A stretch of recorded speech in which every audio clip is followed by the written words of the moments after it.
بازار و بازارگەری هەلی کار و گەشەی ئابووری. بازار و بازارگەری و کەمی هەلی کار و گەشەی ئابووری لە هەرێمی کوردستان ناونیشانی سیمپۆزیۆمێکی پەیمانگای تەکنیکی دووکان بوو بە بەشداری و وتەبێژی یەکێتی و بەرهێنەرانی کوردستان و چەند پسپۆڕێکی ئابووری. مامۆستایەکی زانکۆ دەڵێت نەبوونی گەشەی کەرتی تایبەت لە قەزا و ناحیەکاندا کاریگەری لەسەر کەمی هەلی کار دروست کردووە.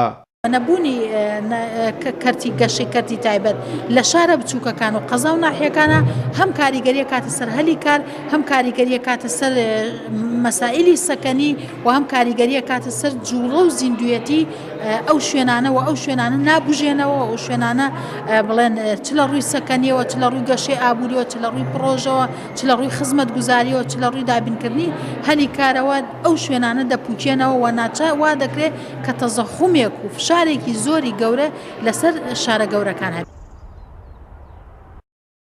سەرەڕای ئەوەی قەزای دوکان ناوچەیەکی گەشتیاری گرنگە، بەڵام وەک وتەبێژی یەکێتیەوە بەرهێنەرانی کوردستان دەڵێت لە ماوەی چەند ساڵی ڕابردوودا کەرتی تایبەت تەنها گرنگی بە شارە گەورەکان داوە و شارە بچووکەکانی پەراوێز خستووە.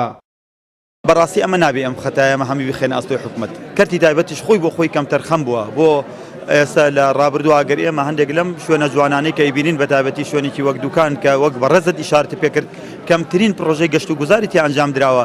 ئەگە پرۆژەمان تیا ئەنجام باە ئەمڕۆ دەرکەوت لە قەیرانی دارایە هەندێک لە پرۆژە گەشتیارەکان لە هەندێک پرۆژەی تر باشتر بوون کە بوون بە بەڵا بەسەر کەرتی تایبەتەوە. ئێستانە هەندێک لە کەرتی تایبەت بەهۆی ئەوە مایە پوچ بووە تەنها پرۆژەکانمان کرد بە یەکەی نیشتەجێبوون و بازاری گەورە لە شارە گەورەکان ئەسام ڕۆژە دوای نییە، بەڵام هەندێک لەو پرۆژانە کە پرۆژەی زۆر کەمیشن لە شوێنە گەشتیارەکانە ئێستانە جەدوان هەیە بوون بە خێروبەرەکەت بۆ وەبەرهێنەرەکان.